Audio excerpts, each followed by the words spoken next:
Good evening, ladies and gentlemen. I'm Lee Bewley. I'm the program director of our Master's in Science Health Administration program. Welcome to our information session this evening. We are recording this session for folks who are unable to attend right at the top of the hour or that want to review the materials or some of the things that we cover during this 20 to 30 minute session.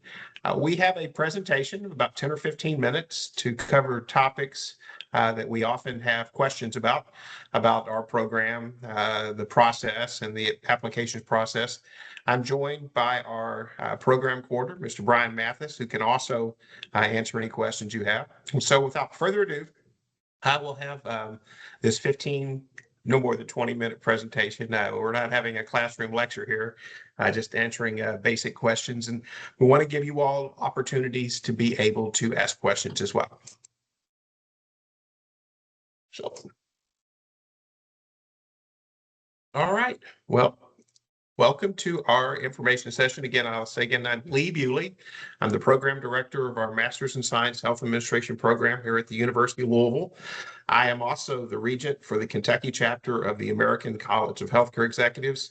Our program shares a very strong strategic connection with the American College of Healthcare Executives, as well as the Healthcare Financial Management Association chapter of Kentucky and the national chapter, primarily to ensure that our curriculum meets the needs and requirements of health organizations and our graduates as they go out into the workforce to ensure that they are properly prepared and competent for the roles that they will assume as healthcare leaders. But the other element as well is to ensure that we have connectivity to the network of healthcare leaders and executives across the country and within our state and region for networking opportunities for our students.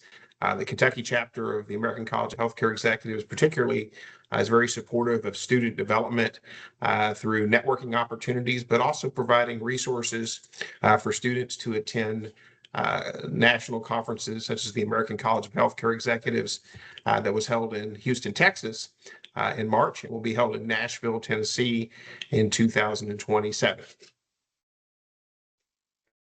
Okay. So as you're considering this career in healthcare management and pursuing a degree in health administration at the graduate level, the why. And I think many of you may have a sense of this state of healthcare that we have in our own country and across the world. But in the United States, nearly 1/5 of our economy is dedicated to healthcare. And quite frankly, the rest of it is dependent in some ways in terms of productivity and the ability of people to engage in commerce to healthcare. But that 18%, nearly 1/5, a couple of perspectives.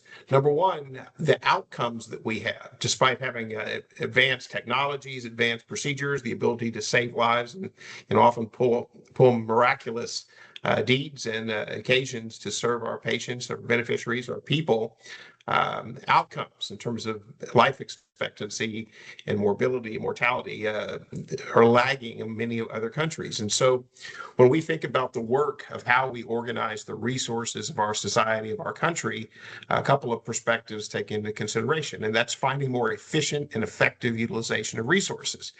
That, ladies and gentlemen, is the work of healthcare managers, to take the resources within the organization of their health system or their area of responsibility and to use those resources to the most efficient and effective outcome to serve people, to serve beneficiaries, and to serve society, consistent, of course, with organizational goals. Bureau of Labor Statistics, most recent data 2024, find that the median income of a healthcare manager is about $118,000. Now, look, that's not the first job immediately out of an MSHA program, but the median income is $118,000, which is substantially higher than the average income. So the successful health administrator can provide a good life themselves and their families. The rate of growth of healthcare managers is continuing to increase at a rate that exceeds the general society. When we see the future of health administration, health management, we see a population health management perspective.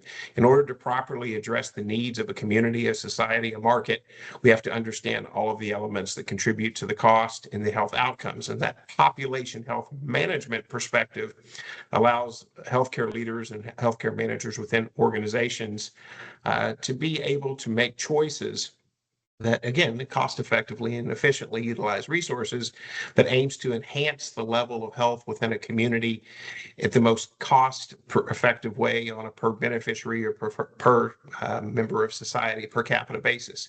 How do we get there? You have to understand new financial models.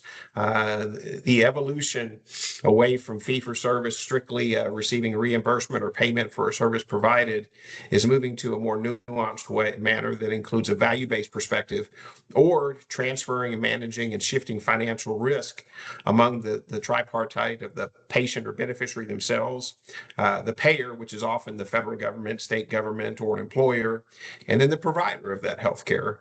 And then in order to be able to get to those more effective and efficient utilization of resources, we have to manage information and data in a way that, in some ways leverages the substantial and increasing amount of information that we have available about people, about patients, beneficiaries, and the financial elements, as well as the incorporation of artificial intelligence and other advanced technologies that may enable us to be able to make more timely and effective decisions. And the bottom line of the healthcare leader in the 21st century is leadership.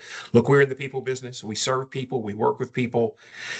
And as a healthcare leader, we need to be as effective in many ways within our organization as we are out in the community, partnering with our stakeholders, partnering with our beneficiaries, our patients in a way that we organize our resources, serve our people, enhance levels of health, and take that population health management perspective.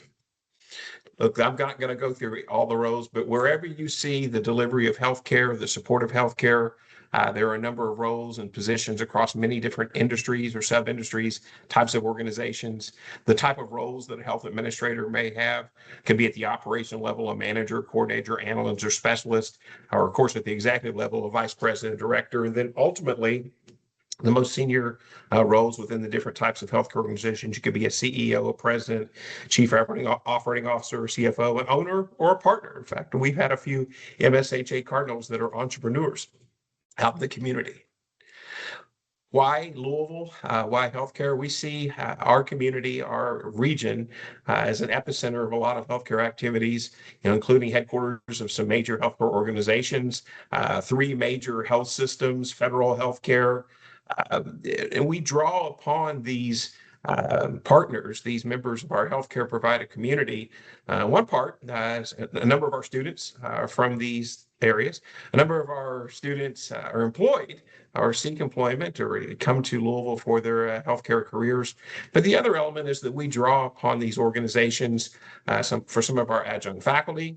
A number of our students have working or part-time earn and learn opportunities. But there's also a basis to provide real world insight into some of the major health problems across urban, suburban, and rural areas that are set here in the Louisville, Kentucky area. Our students are continuing to work. We're constantly updating this slide. We have, of course, all the major health systems within our metropolitan area and in the region. We have the federal sector, Army, Navy, Air Force, VA, Coast Guard, and a number of health systems. We are updating that we have a number of students recently that are selected for administrative fellowship opportunities. We aim to build leaders. Look, the competencies that we cover in our curriculum are intended to enable a healthcare leader or professional to operate honorably with integrity and professionalism, but most importantly, competently, to be able to find that efficient and effective utilization of resource, to be able to have an understanding of the needs and what communities need in order to be able to enhance their level of health, but in order to serve people within our own organization and across our community. Look, a couple of kudos that we received. Our program is accredited by the Commission on Accreditation of Healthcare Management Education, and our school is accredited by the Council on Education for Public Health. And so that combination of CAHME accreditation and CEF accreditation is pretty substantial. And we are currently ranked 39th among 164 accredited programs in the United States and Canada. So that top quartile is a good place to be, and we're honored to be recognized accordingly by our peers. It's a matter of peer review that we have that level, but we're also aiming to continue to move up in the rankings.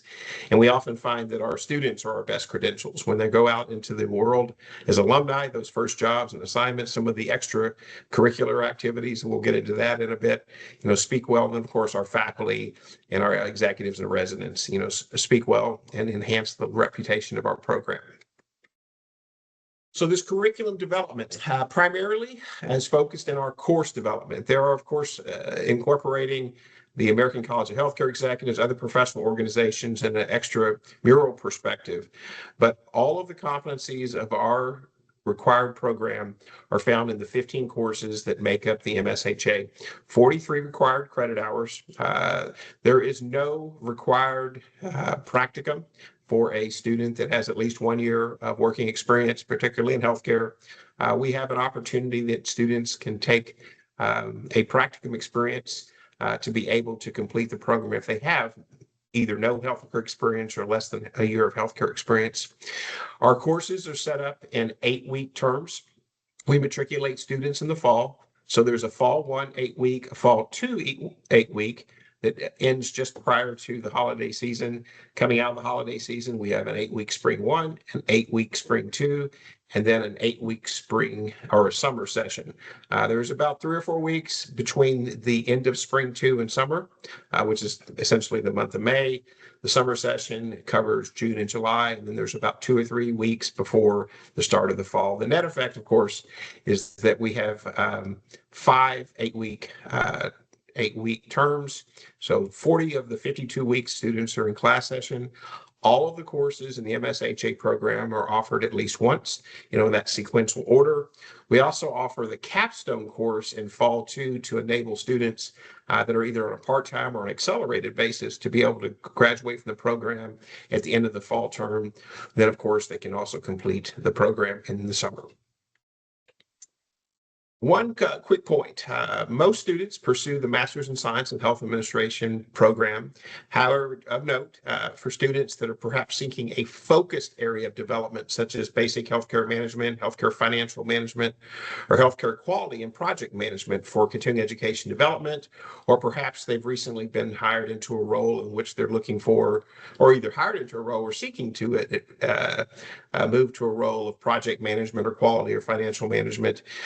Students that apply for and are admitted into one of our 3 certificate programs, grades of A or B in those courses in the certificate program can count towards the Master's in Science and Health Administration full degree. However, there is a separate admission requirement that is required. So if a student first pursues one of our graduate certificates, completes the certificate, has all A's and B's, and then says, you know what, I want to transition to the full MSHA, you can apply to the MSHA, and within about a 5-year period, all courses that you earned in A or B within the certificate will count towards the MSHA. One question I get is that, well, do I also get the certificates if I take the MSHA? No, you do not. And quite frankly, you don't need them. If you graduate from a CAHME accredited MSHA program, you don't need the graduate certificates. It is fair game that if you were wanting to try it before you go into the full degree program, or that there was going to be a break-in period where you might only need a certificate and then later come back to the MSHA, I understand that. But if you're pursuing the direct MSHA, that credential and that conveyance of development is exactly the same. The other question is, all of the courses that are in our certificate programs are co-enrolled with our MSHA program. So you could have some students that are, for instance, in the PHMS 505, Governance and Management of Healthcare Organizations. Some of those students will be full-time or will be MSHA track. Some will be in a graduate certificate. And in fact, the 505 course and the 509 course are 2 courses that are cross-listed with a healthcare management minor that some of our public health students pursue and then transition to the full MSHA program. All right, some program highlights. We'll wrap up here in a second. We're very strongly tied with the American College of Healthcare Executives. In fact, the current chapter president of Kentucky ACHE is a U of L faculty member. I'm a former president of the chapter and currently the regent. Again, we make these connections and maintain them as our partners to ensure that our curriculum is well aligned with the needs of future healthcare leaders, but also to provide that networking opportunity for students and access to resources, scholarships, developmental opportunities, and opportunities within the region for continuing education and network. We encourage our students to participate in case study and graduate essay competitions. This is not required. But any case study competition or graduate essay competition in which there is some type of registration fee or any travel involved, for instance, the University of Alabama at Birmingham, the National Association of Health Service Executives, the Ohio State case study competition, the UCLA case study competition, and then the second stage of the Cleveland Clinic case study competition. If students make it to the semifinal rounds, or in the case of UAB and the National Association of Health Service Executives, the one team that represents the program, we cover the travel expenses. We do this for a couple of reasons. It gives us an opportunity to have our students that seek that extramural experience to be able to have that chance to work on a case analysis, to interact with colleagues from other top tier programs. But the judges of these case study competitions are healthcare executives. And so being able to have that firsthand feedback and an opportunity to network with them.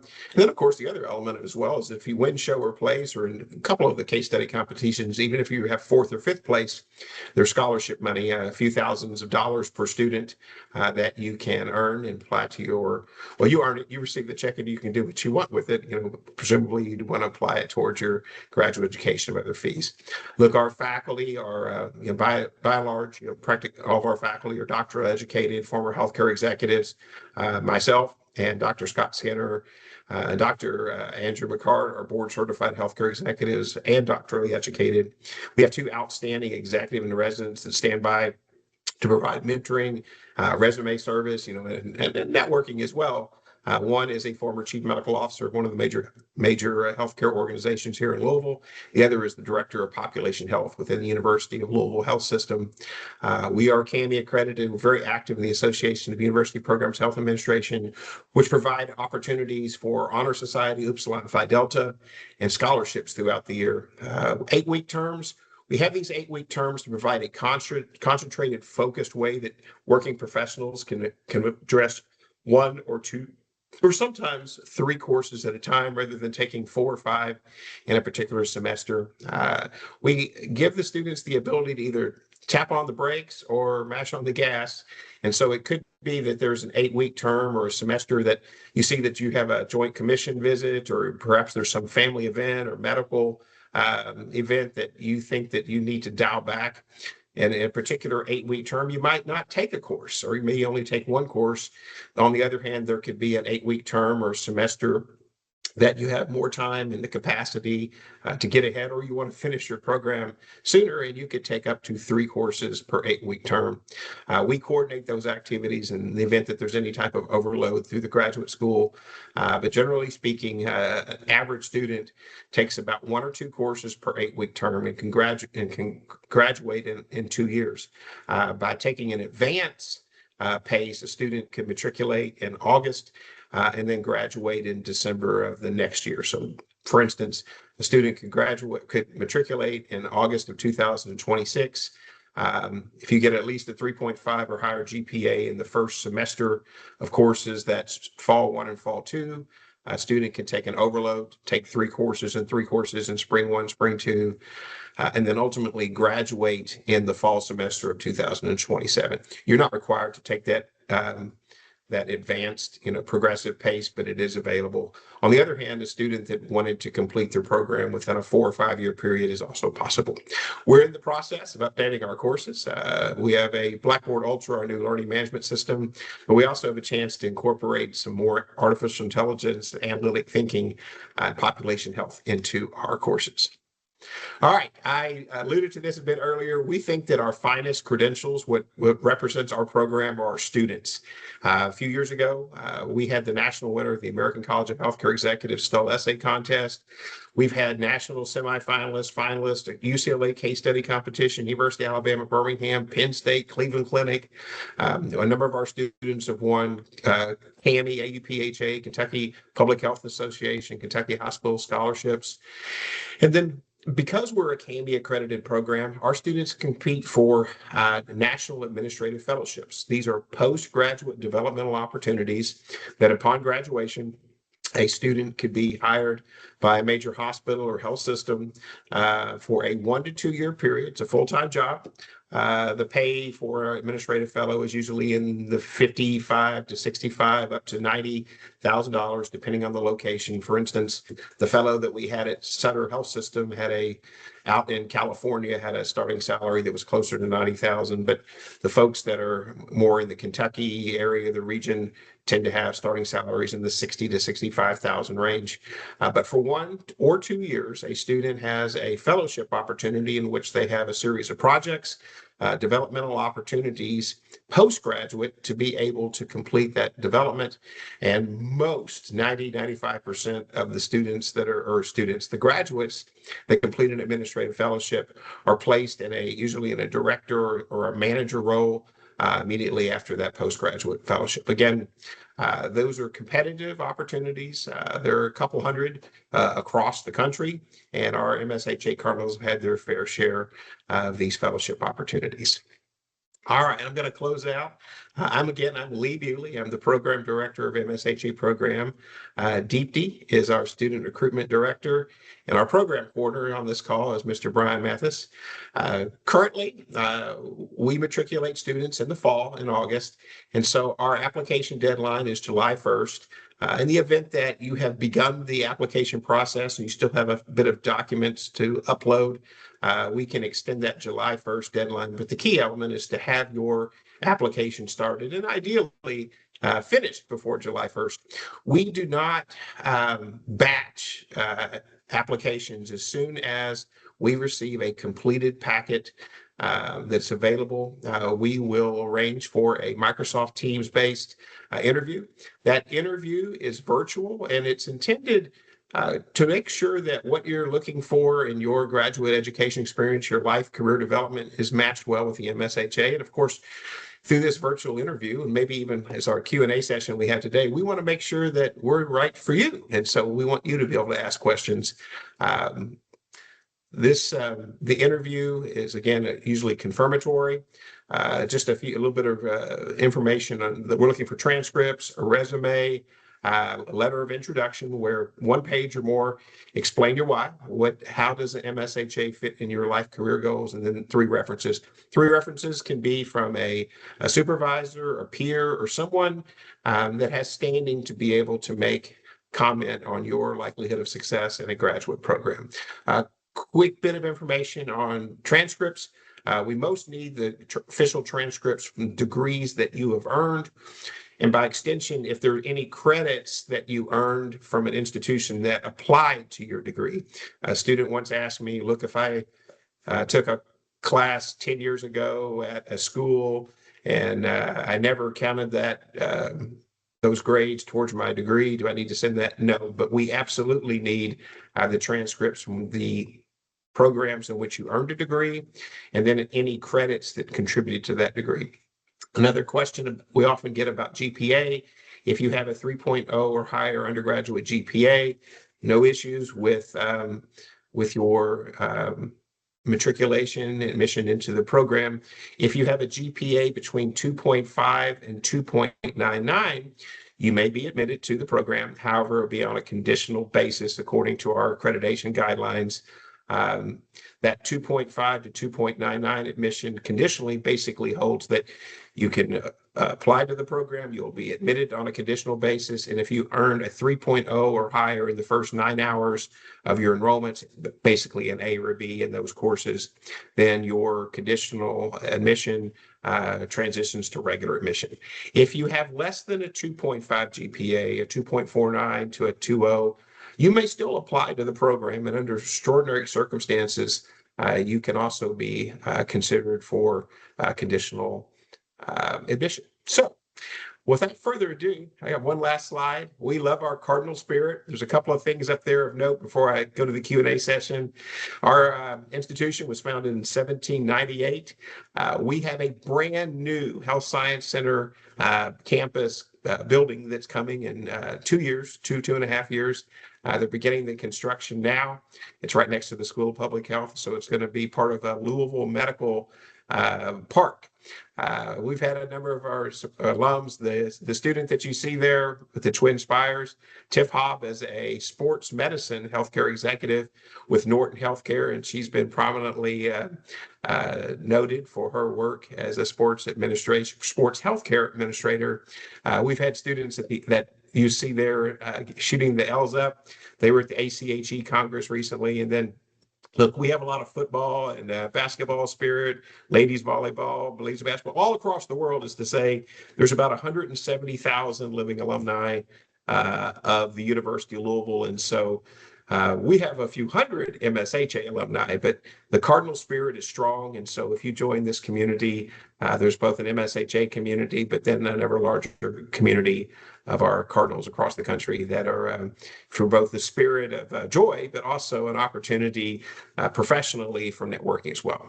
So I will close out this slide set, and I open the floor up for any questions that you may have that I can answer.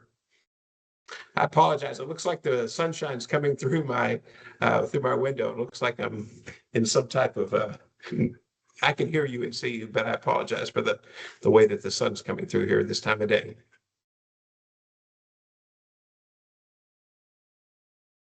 Any questions? You can type them in the chat box or just open up your microphone if any questions you have.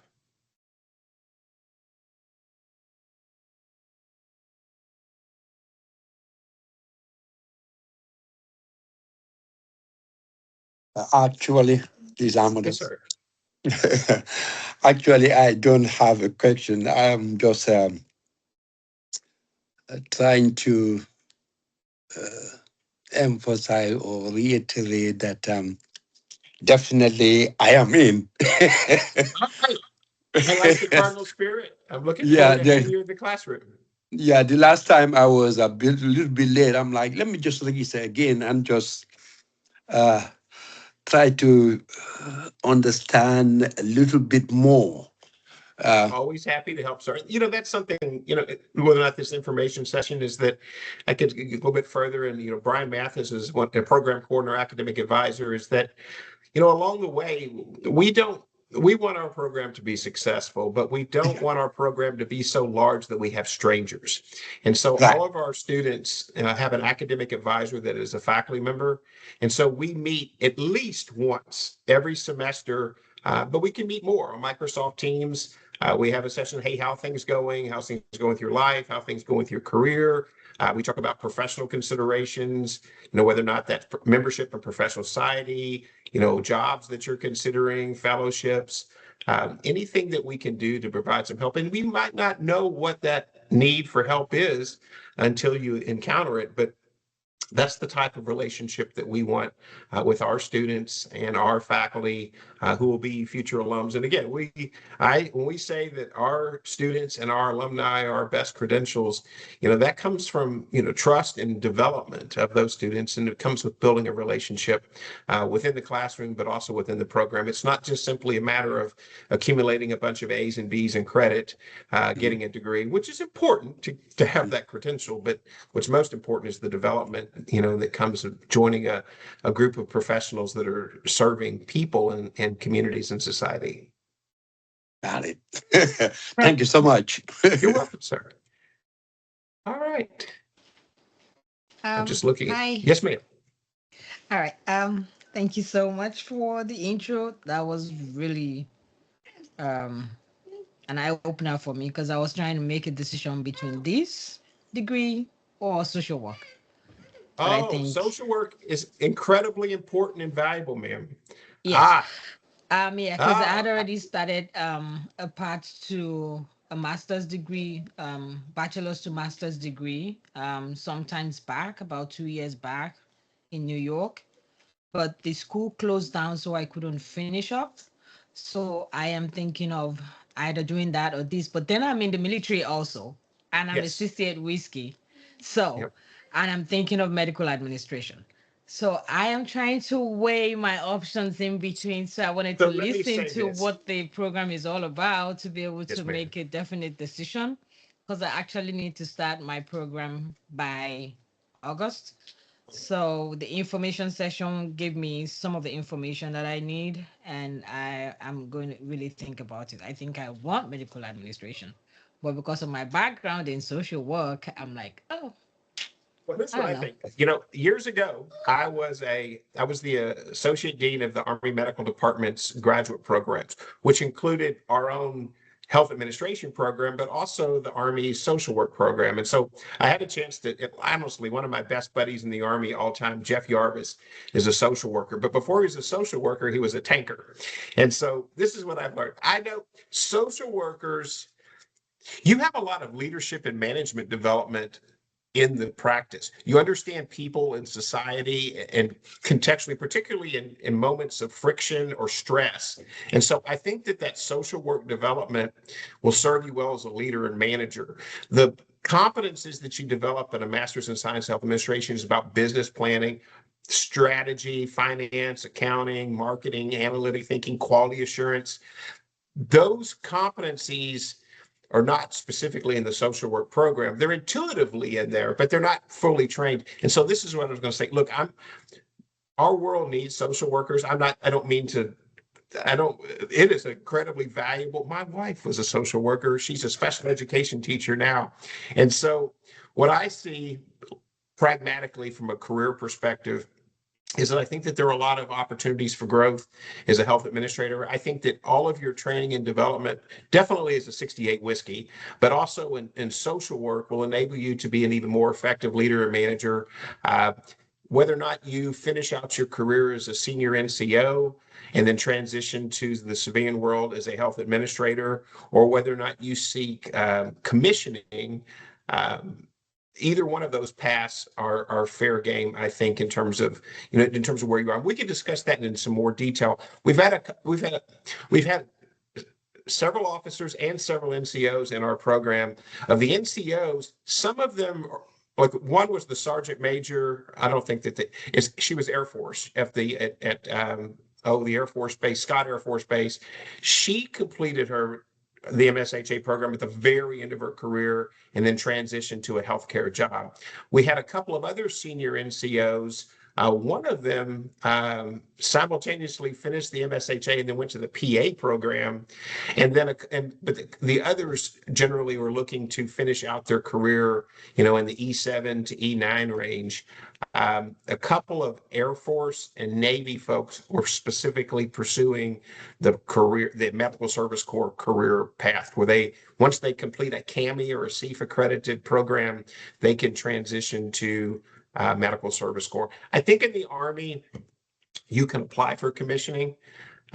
Look, I retired in 2014, so it's been a few years. I got a little bit of gray hair, but I remember that the Air Force and Navy directly had the Medical Service Corps. I think is a 68 whiskey. If you have the CAHME accredited MS, you can apply for that direct commissioning through the chief of the corps.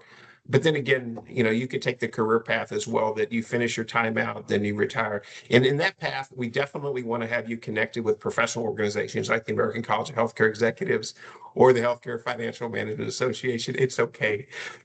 Mine are all grown up. But the furry ones are back there somewhere. But the thing is that to make that transition, whether or not it's from an NCO perspective or it's a commissioning, there's definitely two pathways. The competencies that we cover in the program, are general health management that you could apply both in the federal sector, but also on the team within the Army medicine or the defense health system. That is great to know. So thank you for pointing me in that direction. I needed those pointers to, nail it down. Anything I could do to help? Well, let me just say this Okay. for every. So also, go ahead. Go ahead. Oh no, you go ahead. Don't worry. I was going to say that if I can't answer any questions or anyone on this line that's on the team sessions tonight or that watched this session recorded, if we don't answer the question, you can always email me lee.bewley@louisville.edu. I'm happy to answer any questions anytime. So I took a screenshot of that information. I definitely will be sending you an email. Happy to do so, and happy to connect as well. And Brian Mathis, our program coordinator, thank you, sir. I appreciate it. Included his email on the chat. Any additional questions? Can you please repeat your email, please? Yes, sir. It's LEE.BEWLEY@Louisville.edu. And so Louisville with my southern accent is LOUISVILLE.edu. We say it Louisville, but depending on where you're from, it might be Louisville, or it's not Louisville. Louisville, I think, is in Mississippi.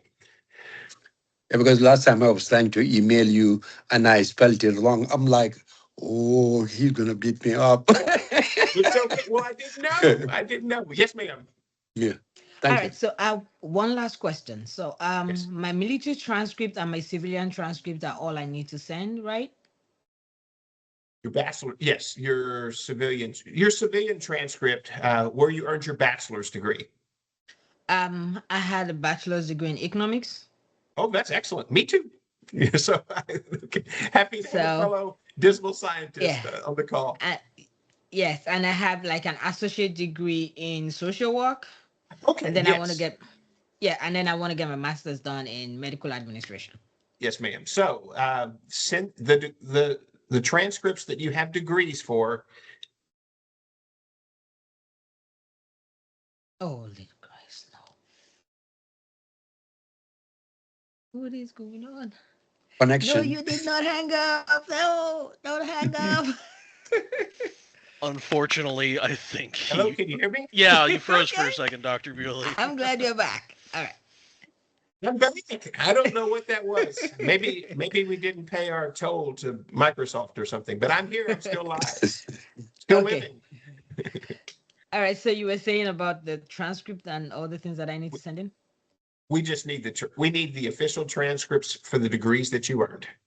Okay. We don't need your military transcripts, but we do need a resume for your experience. One, so we get to know you better. But in terms of admission to the university, we need your official transcripts from the degrees that you've earned. Okay. Thank you. Thank you. You're welcome. All right. Well, ladies and gentlemen, the time is now 6:37. We went a little bit into overtime. I don't mind. I want to say I'm here all night, but I'll probably need to get ready for the day tomorrow. Again, I say this: if I can provide any help or assistance, please don't hesitate to contact me, Mr. Brian Mathis, or our admissions coordinator. The folks at the Delphi Center are excellent, with providing or linking you to the right information. I look forward to your applications, and when we've received the full packet, then we will coordinate to have an admissions interview. From the time that we have the admissions interview, the time for the school to process the admissions recommendation is usually 1 to 2 weeks. And so again, we don't batch the applications. As soon as an application is complete, we coordinate to have the admissions interview. Usually it's myself and one other faculty member that conduct the interview. It usually takes about 30 minutes. We score the admissions interview on a grading rubric and make a recommendation for admission. According to the rubric, we turn those recommendations in through the graduate school and through the admissions. And then again, within 1 to 2 weeks, usually going through the university bureaucracy, you will have your admissions decision again within 1 or 2 weeks. In the event that you are accepted for admission and you accept the offer of admission, then the next steps are sending you the information to be able to matriculate in the fall, but also simple things like being able to have university email and connection to our network services so that you can begin being oriented, but also getting ready to take classes. All right. Well, that's all. Brian, if I missed anything or anything that you would like to add, sir. No, sir. I think you covered everything.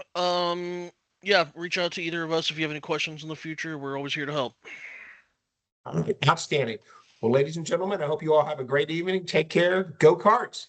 Go Cards. You as well. Thank you so much. Go Cats.